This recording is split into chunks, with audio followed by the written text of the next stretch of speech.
Assalamualaikum warahmatullahi wabarakatuh. Alhamdulillahi rabbil alamin wal aqibatu lil muttaqin wala udwana illa 'alal zalimin. Asyhadu an la ilaha illallah wahidul halim wa asyhadu anna Muhammadan 'abduhu wa rasuluhul karim. Allahumma shalli wa sallim wa barik ala hadzal nabiyil karim nabiyina Muhammadin sallallahu alaihi wasallam wa ala alihi wa sahbihi ومن تبعه إلى يوم الدين أما بعد فيا عباد الله اتقوا الله لأن الله تعالى يقول في كتابه الكريم وهو أصدق القائلين يا أيها الذين آمنوا اتقوا الله اتقوا الله حق تقاته ولا تموتن إلا وأنتم مسلمون فإن أحسن الحديث كتاب الله وخير الهدي هدي محمد وشر الأمور محدثاتها wa kullu muhdatsatin bid'ah wa kullu bid'atin dhalalah wa kullu dhalalatin finnar. Alhamdulillah, segala puji bagi Allah Subhanahu wa taala, Tuhan semesta alam yang telah memberikan kita nikmatul imani wal islam wa sihhatil badan, sehingga pada kesempatan malam hari ini kita bisa kembali bermujalasah dalam keadaan sehat wal afiat setelah kita melaksanakan ibadah salat maghrib berjamaah. Salawat beserta salam mudah-mudahan terus tercurah ke pangkuan beliau Rasul akhir zaman Nabi Muhammad sallallahu alaihi wasallam beserta seluruh keluarga beliau, sahabat, kerabat dan pengikutnya serta kita semuanya umatnya, umat dakwah ijabah yang senantiasa istiqamah konsisten dalam menjalankan dan mengerjakan sunnah-sunnahnya hingga akhir masa nanti. Kita akan melanjutkan kajian kita kitab Taisirul Alam Syarah Umdatil Ahkam. Sudah sampai hadis nomor 90 ya, insyaallah. Pada kesempatan ini kita akan membahasnya pada hadis 90. Bismillahirrahmanirrahim. Qala al-muallif rahimahullahu taala wa nafa'na bihi wa bi'ulumihi fid dharain. Rabbana shrah lana sudurana wa yassir lana umurana wahlul 'uqdatam min alsinatina yafqahu aqwalana. Bismillahirrahmanirrahim. Al-haditsu tis'un, hadis yang nomor 90. An Abi Maslamah Sa'id bin Yazid, dari Abu Maslamah Sa'id bin Yazid, qala, beliau berkata, Sa'altu Anas bin Malik, aku bertanya kepada Anas bin Malik radhiyallahu taala anhu.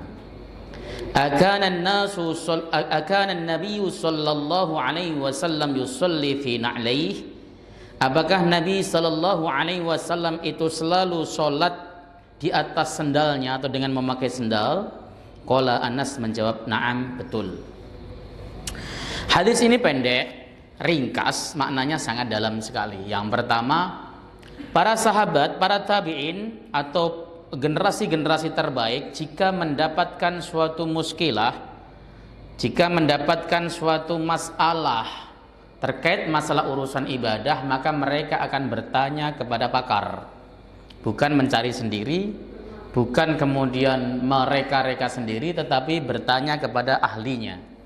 Inilah yang harus kemudian menjadi semangat kita, karena kita adalah orang awam, maka setiap ada persoalan agama harus tanya kepada pakar, kepada ahlinya. Jangan sampai bukan ahli membicarakan masalah agama. Jangan sampai bukan ahli menjawabi persoalan agama. Ketika orang-orang bukan ahli lalu ngomongin agama, yang diomongin adalah masalah khilafiyah, pasti terjadi perpecahan. Makanya ada sebuah ungkapan bagus dari Sayyidina Ali, kalau orang-orang bodoh itu berhenti membahas masalah perbedaan atau khilafiyah, pasti akan ada perdamaian. Maksudnya tidak terjadi perpecahan. Karena apa? Karena kebanyakan orang-orang yang tidak kompeten membahas masalah khilafiyah, ujung-ujungnya apa? Menonjolkan sekali perbedaan sehingga terjadi gesekan. Nah, kemarin pas waktu malam Kamis kemarin, saya kebetulan ngaji di sebuah masjid di Jakarta Utara. Itu ditanya, bagaimana Ustadz, saya misalnya di Facebook ditanya tentang suatu agama oleh seseorang, lalu saya jawabi dengan copy paste hadis misalnya, atau copy paste Quran. Kalau Anda tidak ahli, saya kata saya, mending bilang saya tidak tahu dan saya akan tanyakan kepada guru saya, kepada ustadz saya, atau bertanyalah kepada ustadz fulan bin fulan dan sebagainya. Anda tinggal di mana, rekomendasikan nama ustadz yang terpercaya. Orang bodoh itu tidak diwajibkan untuk bicara masalah agama. Kewajiban orang bodoh adalah belajar agama. Ya, orang bodoh itu orang jahil. Saya tidak ngata-ngatain, wah kok bahasanya keras ya. Bodoh itu artinya jahil. Orang jahil itu tidak boleh berbicara agama panjang lebar, tetapi dia harus belajar agama. Seorang sekelas Abi Maslamah Sa'id bin Yazid, ketika beliau tidak mengetahui atau tidak tahu terkait suatu persoalan, beliau mau bertanya kepada orang yang lebih pakar. Dalam hal ini adalah Anas bin Malik radhiyallahu taala anhu. Ya, jadi ulama itu kitabnya orang awam.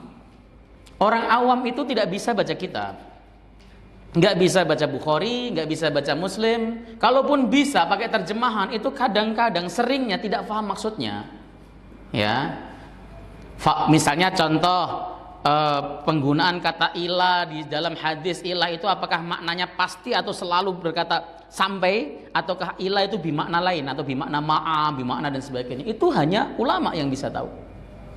Ya, ketika terjadi ikhtilaf, terjadi i'tirad, pertentangan satu hadis dengan hadis lain, kita tahu? Enggak tahu. Yang tahu para ulama. Maka bertanyalah kepada ulama, artinya orang yang kompeten. Di Indonesia, tanya kepada Majelis Ulama Indonesia. Kalau olahraga Muhammadiyah, tanya sama Majelis Tarjih Muhammadiyah. Kalau kemudian NU, tanya pada LBM, Lembaga Bahsul Masail Nahdlatul Ulama dan sebagainya.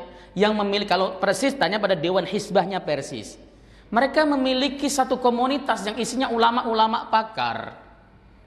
Boleh nggak bertanya kepada perorangan? Boleh, tapi yang betul-betul pakar. Tanya sama ulama secara perorangan boleh.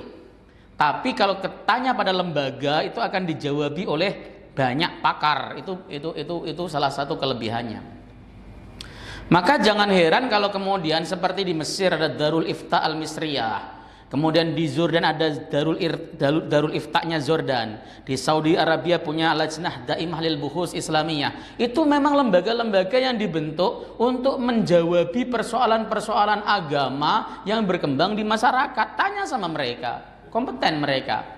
Kalau kita zaman sekarang ya tinggal lihat fatwa-fatwa yang telah mereka keluarkan, ya bagi yang bisa baca, lalu kemudian disebarkan atau disampaikan kepada umat. Nah, awam kan tidak bisa. Awam tidak mungkin bisa baca fatwanya Darul Ifta Misriyah, nggak mungkin bisa baca fatwanya ulama-ulama Jordan, ulama Maroko, ulama Saudi, kan nggak bisa. Maka yang bisa siapa? Ya ulama. Ya, orang yang punya kompeten. Awam, bertanyalah kepada mereka dengan sebaik-baiknya. Itu kalau urut begitu modelnya bagus. Sehingga tidak ada lagi orang itu menebak-nebak, artinya mengira-ngira hukumnya kira-kira boleh apa tidak ya, tidak ada. Tetapi semuanya berdasarkan tuntunan yang sahih dan sharih, begitu.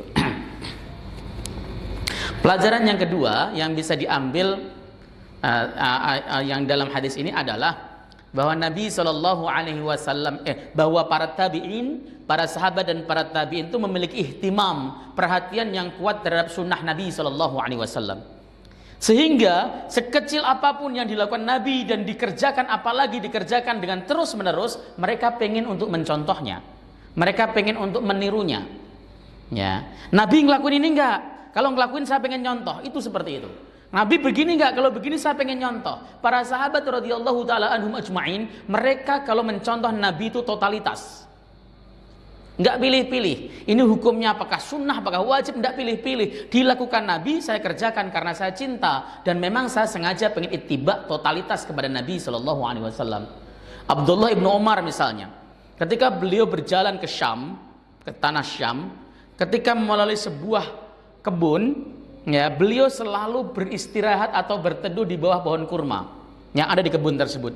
Ditanya oleh teman seperjalanannya, kenapa Anda melakukan itu? Ya Abdullah, kata Abdullah bin Umar, saya pernah berjalan melalui tempat ini bersama Nabi dan beliau berteduh di bawah pohon kurma ini.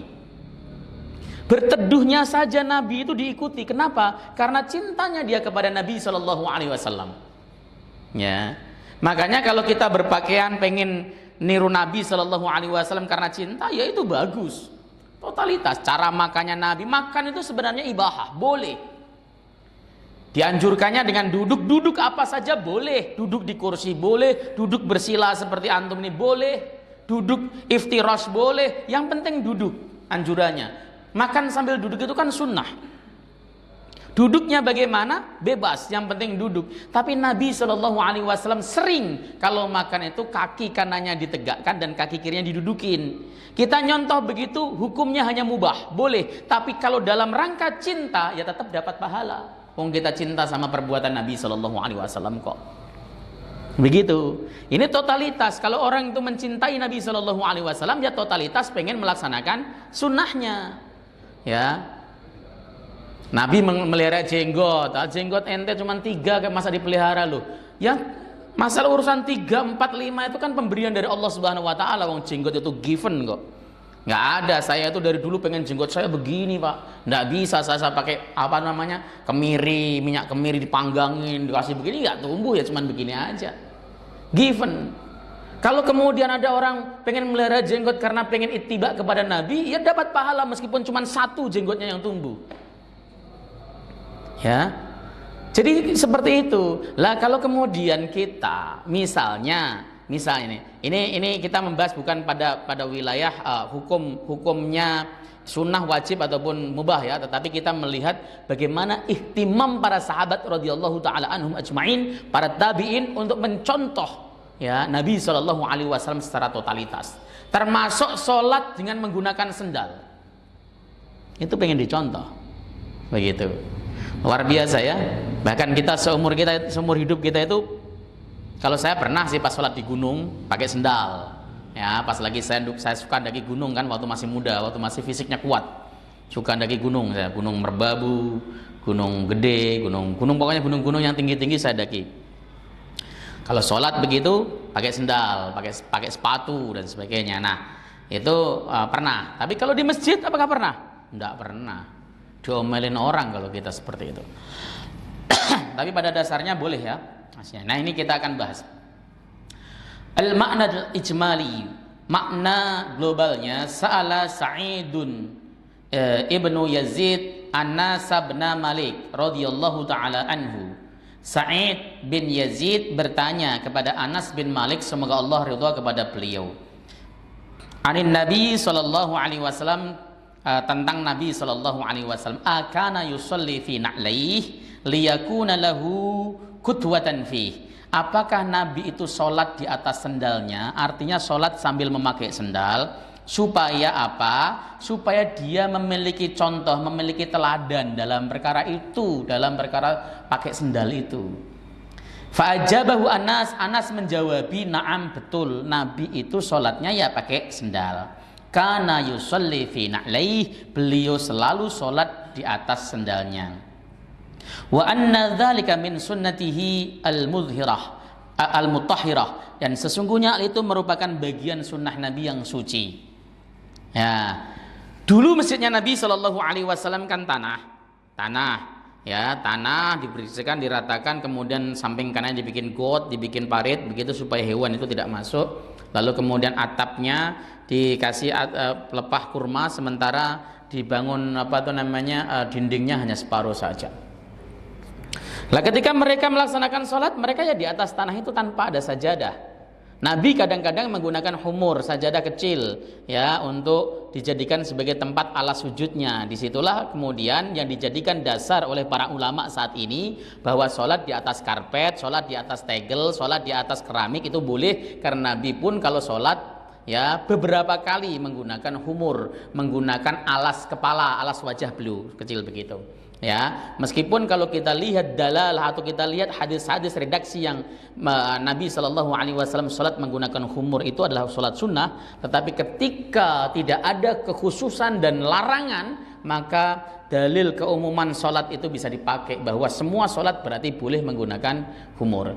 Kalau kita, itu pendapat jumhur. Madhab Malik, Imam Malik itu mengatakan makruh sholat di atas sajadah. sholat di atas tegel, sholat di atas keramik, harus di atas tanah.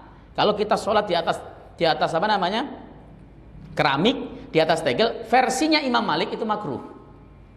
Padahal Imam Malik itu imam Darul Hijrah ya, imam di Masjid Nabawi. Sekarang Masjid Nabawi keramik semuanya full, gitu kan. Jadi kalau mazhab Malik memang masih mempertahankan tradisi, tapi para jumhur ulama mengatakan boleh. Karena apa? Nabi pernah menggunakan humur pada saat beliau melaksanakan sholat. Redaksinya ada banyak hadisnya. Nabi memerintahkan Sayyidah Aisyah untuk mengambilkan humur di masjid, sementara beliau Sayyidah Aisyah dalam keadaan haid misalnya. Berarti Nabi sholatnya menggunakan humur, begitu loh argumentasinya.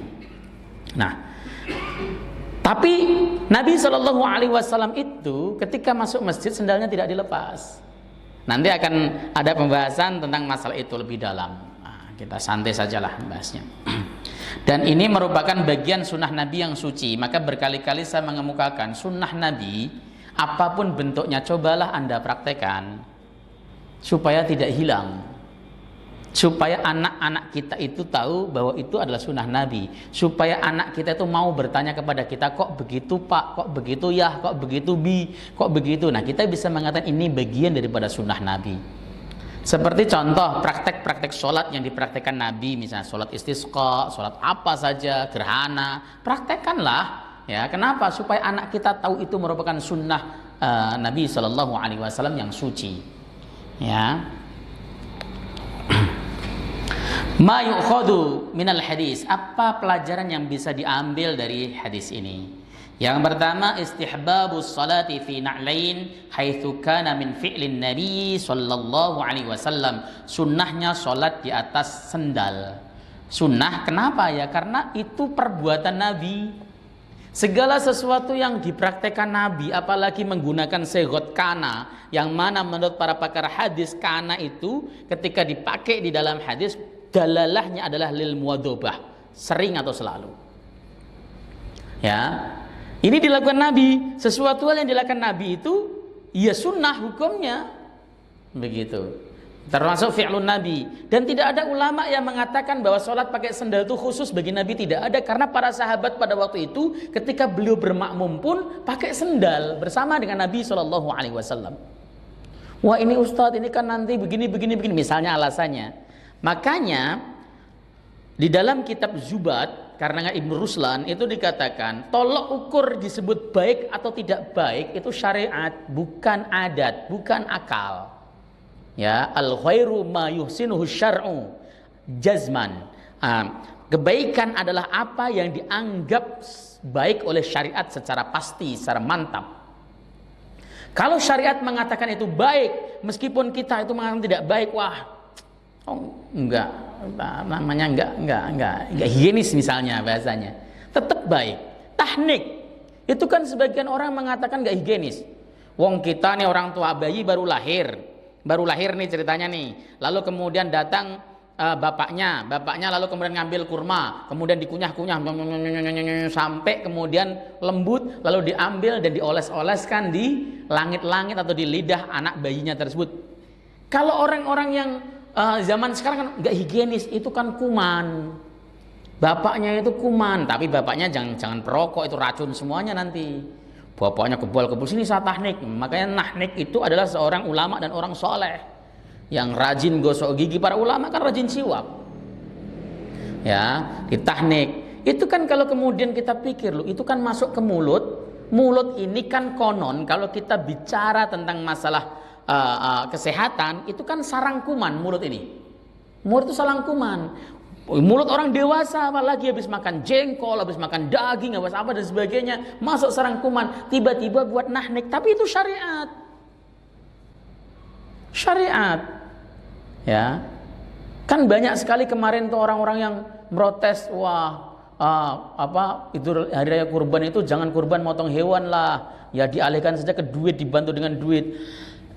Motong hewan tuh bikin kolesterol ya dagingnya, lalu darahnya juga bisa bikin kuman, belum kotorannya, belum ini belum itu dan sebagainya, belum nyakitin hewan. Itu kan logika mereka, logika orang-orang sekuler ya, yang menganggap bahwa itu bisa mendatangkan penyakit. Faktanya kita motong hewan kurban berkali-kali, bertahun-tahun, setiap tahun motong banyak, biasa saja, nggak ada yang penyakitan aneh-aneh. Malah di luar negeri sono yang penyakit, mulai penyakit COVID itu dari luar negeri semuanya, penyakit aneh-aneh itu dari luar negeri semuanya.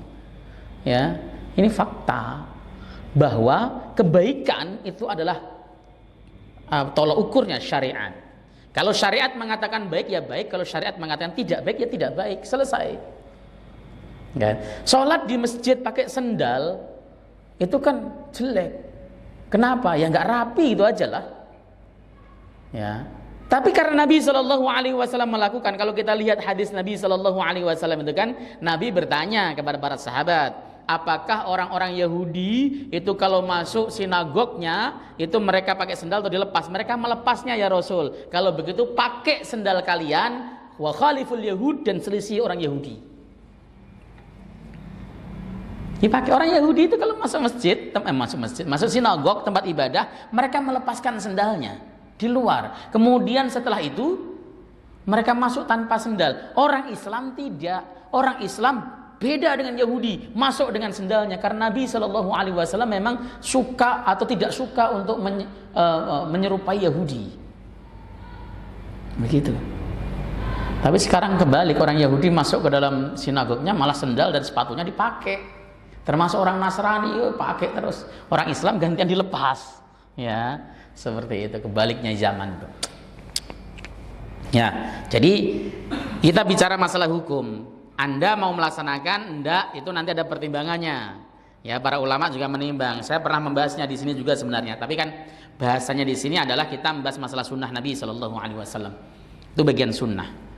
Kalau kata Ibnu Hajar, sholat Ibnu Hajar Al-Asqalani dalam Fathil Bari Sarah Sahih Bukhari, kalau sholat kalau masjidnya itu dari tanah, maka sholat menggunakan atau memakai sendal itu hukumnya sunnah.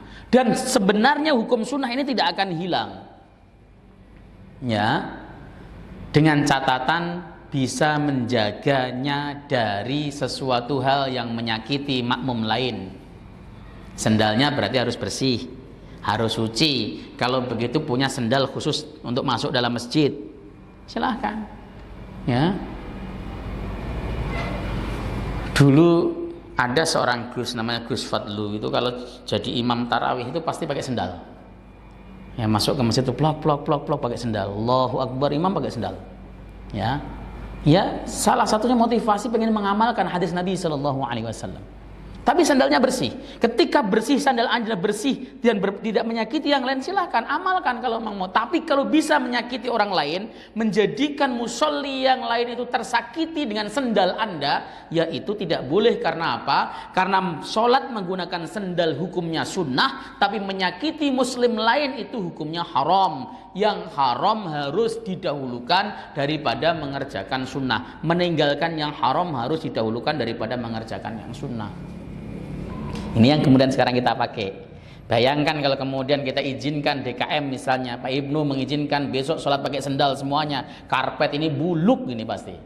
Ya, baunya nggak karu-karuan, yang basah habis wudhu masuk cok. Kemudian setelah itu yang dari lari-larian di lapangan masuk juga pakai sendal, luar biasa.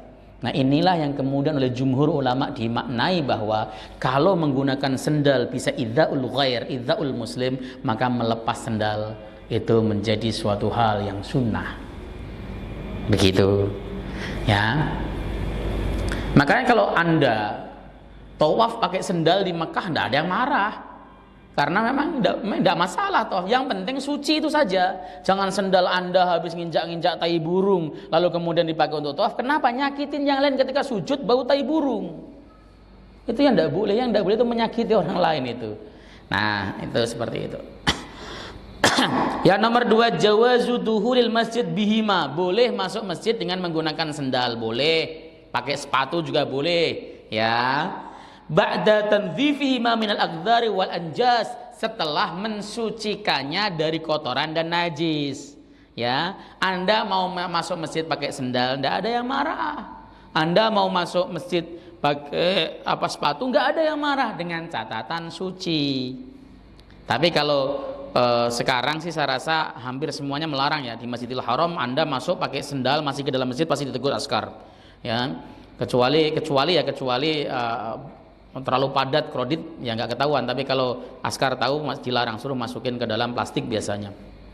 Kenapa? Karena di sana sudah pakai karpet, sementara sendal kita kadang-kadang, seringnya bukan kadang-kadang, itu tidak bersih, ya kena najis ini, kena najis itu, habis nginjek ludah orang masuk dan sebagainya, itu baunya kan luar biasa.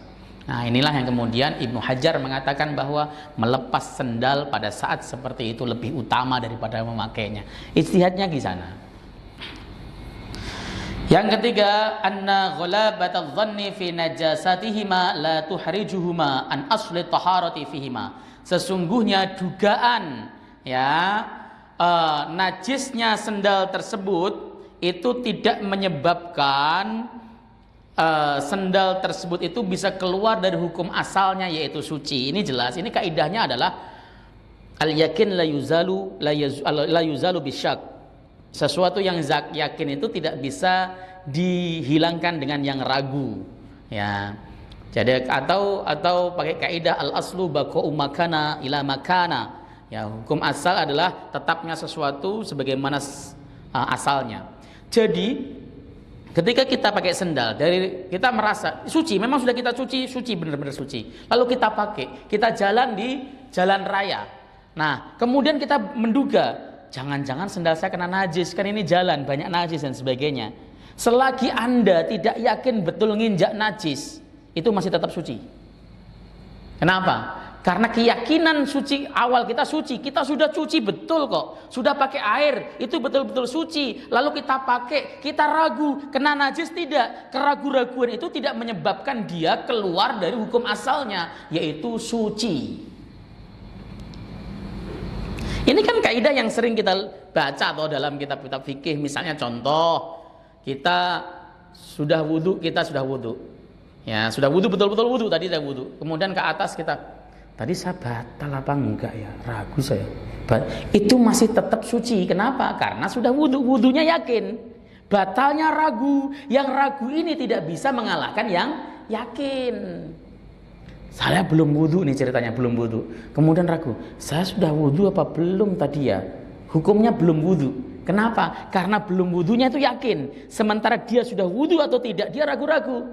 Saya sudah wudu apa belum sih? Maka dihukumi belum berwudu, karena hukum berwudunya itu adalah belum berwudunya itu yakin, sementara sudah berwudu itu dalam keraguan-raguan. Nah, begitu caranya, Pak. Contoh lagi,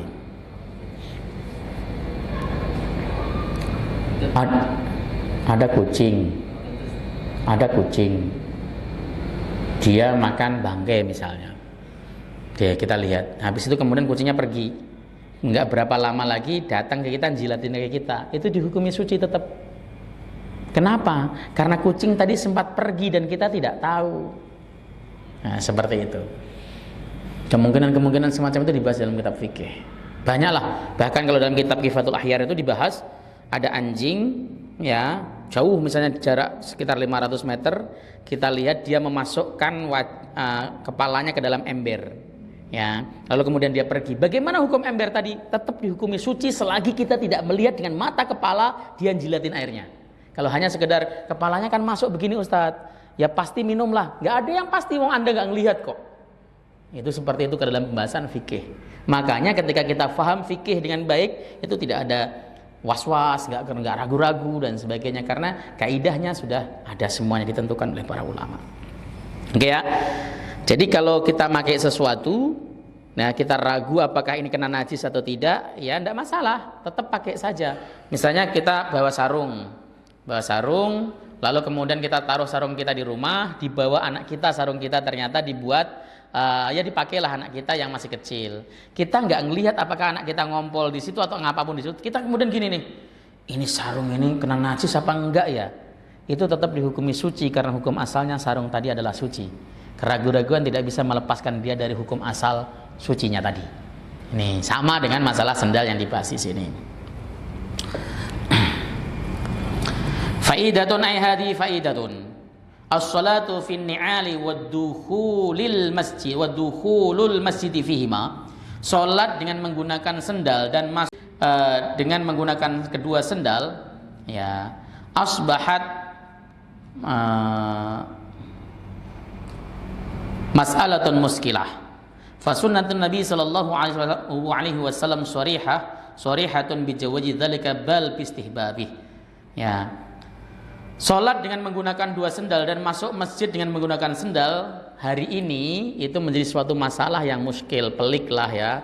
Banyak sekali yang kemudian menentangnya, banyak sekali yang kemudian pengen mengamalkannya dan sebagainya. Tapi poinnya, sunnah Nabi ini jelas boleh pakai gitu loh. Apapun alasannya boleh pakai. Jadi kalau kemudian suatu saat ada orang datang masuk masjid itu dengan menggunakan sepatu ataupun sendal suci, ya jangan dianggap pelecehan terhadap masjid. Wong boleh kok. Boleh. Jawaz, boleh. Tapi bukan suatu keharusan. Tapi itu sunnah Nabi sallallahu alaihi wasallam. Ya. Ada komunitas. Tapi ini menurut saya hulu ya. Saya pernah diskusi panjang lebar dengan dia. Dia namanya Makhrus Ali. Dia itu mengharamkan atau mengatakan tidak sah sholat di masjid yang ada keramiknya, yang ada karpetnya. Sholat itu harus di atas tanah, totalitas di atas tanah. Kalau nggak ada di atas tanah nggak sah karena redaksi dalam hadis adalah ard fil ard. Ya,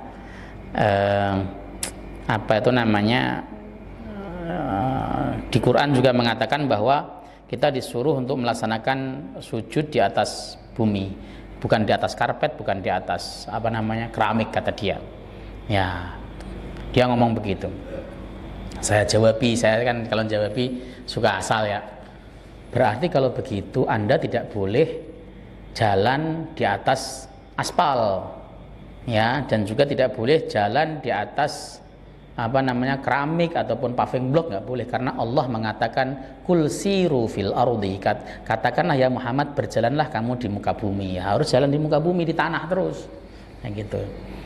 Yang kedua, tidak ada satupun dari ulama yang selain Anda, kalau Anda mengaku sebagai ulama, yang mengatakan tidak sah sholat di atas karpet, di atas sajadah, di atas keramik. Ya, Imam Malik pun mengatakan hukum sah meskipun menghukumi makruh pada masa itu, dan setelah itu tidak ada satupun. Mazhab Malik semuanya mengatakan boleh ya, sholat di atas karpet, sholat di atas tekel dan sebagainya. Ketika saya ngomong Mekah Madinah bagaimana? Mekah Madinah bukan dalil dan sebagainya. Iya, sepakat. Tetapi apakah ibadah hajinya seluruh orang di dunia nggak sah semuanya gara-gara fatwa Anda?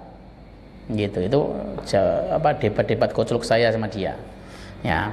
Dia juga mengharamkan semua makanan yang tidak ada label halal dari majelis ulama. Jadi kalau bapak beli minyak goreng curah nggak ada label halalnya, haram. Beli gula batangan yang nggak ada label halalnya, haram. Beli tahu yang nggak ada label halalnya, haram. Hidup Anda susah amat, saya bilang gitu kan. Ya bapak makan gorengan haram semuanya gitu kan.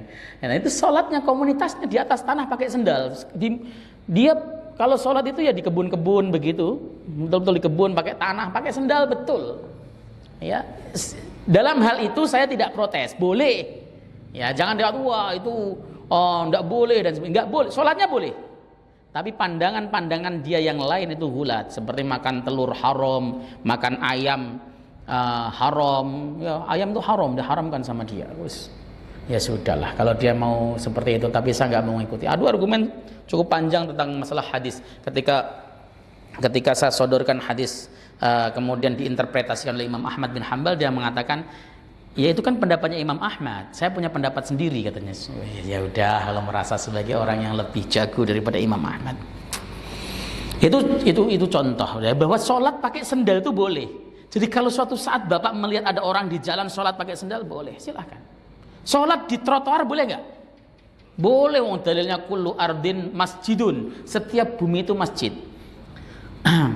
Dan tetap harus sholat dalam keadaan apapun. Jangan kemudian Anda bisa berhenti pakai motor untuk melaksanakan sholat, gara-gara macet Anda tidak sholat. Salah. Saya pernah suatu hari kejebak macet. Saya tuh pengen ngaji ceritanya, berangkat ngaji dari rumah, Kebiasaan saya alhamdulillah kalau mau berangkat dari rumah itu wudhu dulu dari rumah. Perkara batal atau tidak itu nanti, yang penting saya wudhu dulu dari rumah. Berangkat wudhu, pas di jalan kredit macet luar biasa, padahal saya berangkat dari rumah itu jam 4:30 sore mau berangkat untuk melaksanakan ngaji maghrib. Sampai maghrib itu masih di jalan, tidak gerak sama sekali. Masya Allah, saya sholat di mana ini, berharap ketemu masjid, tidak bisa karena memang betul-betul padat ada pada depan begitu. Pas agak sedikit lega, saya bisa posisikan motor saya yang butut itu minggir, saya kemudian standari, lalu saya pakai kompas ya, kompas untuk kiblat, cari kiblat. Saya pakai sajadah begini, masih pakai sarung, saya bentangkan sajadah saya saat sholat ya, dengan menggunakan sutroh helm saya ya. Hati saya sebenarnya ya tidak nyaman sholat begitu Pak ya. Pertama, pasti orang anggap ini sok suci, orang dalam keadaan macet kok masih sholat. Tapi saya di trotoar nggak ganggu orang sama sekali. Terus yang kedua, nggak nyamannya ya nata hati untuk supaya ikhlas itu berat disaksikan banyak orang. Yang ketiga, tempatnya juga kan bikin kita nggak nyaman. Meskipun saya belum batal wudunya, tetapi tetap nggak nyaman. Tetapi harus nyaman nggak nyaman, khusyuk nggak khusyuk, ya itu tetap harus sholat. Anda tidak boleh menundanya jika ada kesempatan. Nanti sekalian saya kodok, dosa besar. Wong kita mampu mengerjakan kok dikodok. Ya, dosa besar. Itu namanya meremehkan. Wah, dosa besar.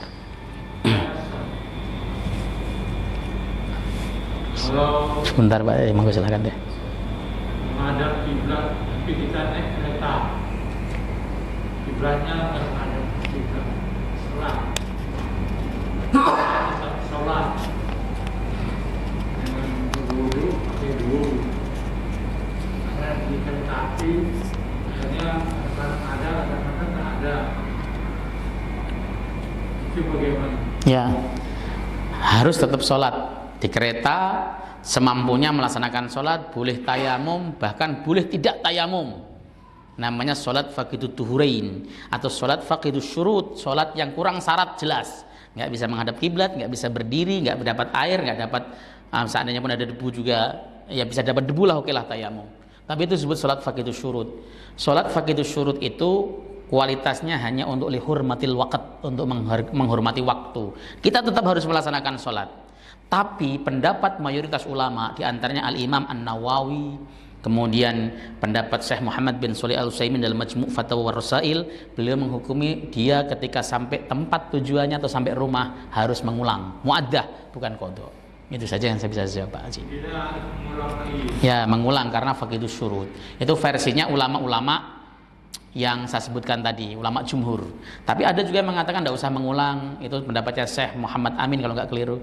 Seperti itu ya. Silahkan kalau ada yang mengikuti nggak mengatakan. Waktu pikirannya itu maghrib, kita sholat maghrib mereka sampai ke stasiun Isya. Ya, nggak apa-apa. Kita menang juga. Kalau sampai di stasiun Isya ya mending dijamak. Nih sholat di kereta masuk maghrib, nanti sampai stasiun sono Isya, ya mending dijamak kalau gitu. Nggak usah kemudian sholat di kereta, langsung kita niat jamak di waktu yang pertama, seperti itu. Boleh Pak, kalau jaraknya memang memenuhi ya, jaraknya memenuhi. Bahkan Ibnu Taimiyah itu tidak ada jarak-jarakan, pokoknya disebut safar saja udah boleh jamak, 5 kilo juga boleh jamak Ibnu Taimiyah. Tapi Imam Ahmad minimal 60 kilo, Imam Syafi'i minimal 80 kilo. Tapi kalau ada jarak seperti itu, Muhammadiyah sama 80-an kilo kalau nggak keliru di dalam fatwa tarjihnya. Sebentar ya Mas, saya tuntaskan dulu karena masih muda, saya potong ya, anak tua boleh. Kemudian wa annahu minas sunnati allati yanbaghi al-muhafadzah 'alaiha, dan sesungguhnya itu termasuk bagian daripada sunnah yang kita seyukianya untuk menjaga sunnah tersebut. Menjaga sunnah itu bagian daripada menghidupkan syariat. Sekali lagi, hidupkan sunnah Nabi, meskipun kecil, nggak banyak, tetapi kalau itu bagian sunnah Nabi yang mau hilang, hidupkan. Sering saya katakan begini, Nabi SAW itu seringnya melaksanakan sholat ba'diyah Jumat itu di rumah, tidak di masjid. Ya, kita selalu di masjid, coba sekali-kali dihidupkan di rumah. Ya, karena itu termasuk bagian daripada menghidupkan syariat Nabi sallallahu alaihi wasallam. Faqad qala sallallahu alaihi wasallam fi ma rawahu Abu Dawud an Shaddad ya bin Aus, ya khaliful yahud fa innahum la yusalluna fi ni'alihim wala khifafihim. Berselisihlah orang-orang Yahudi. Selisih orang Yahudi itu artinya jangan sama dengan orang Yahudi, karena sesungguhnya orang Yahudi itu tidak sholat di atas sendal dan tidak sholat di atas sepatunya. Muslim beda dengan Yahudi. Ini sebenarnya pesan yang terdalam adalah kita sebagai seorang Muslim itu harus punya karakter. Jangan niru-niru mula apa yang datang dari barat kita telan semuanya. Apa yang kemudian dijadikan teori-teori dari orang Yahudi kita anggap benar dan sebagainya, kan keliru.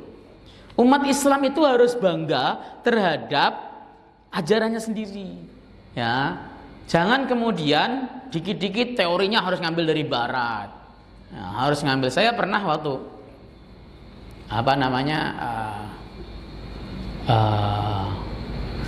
sidang terbuka ya waktu S3 itu, saya mengambil pendapat dari seorang syekh tentang masalah teori rekonstruksi begitu kan.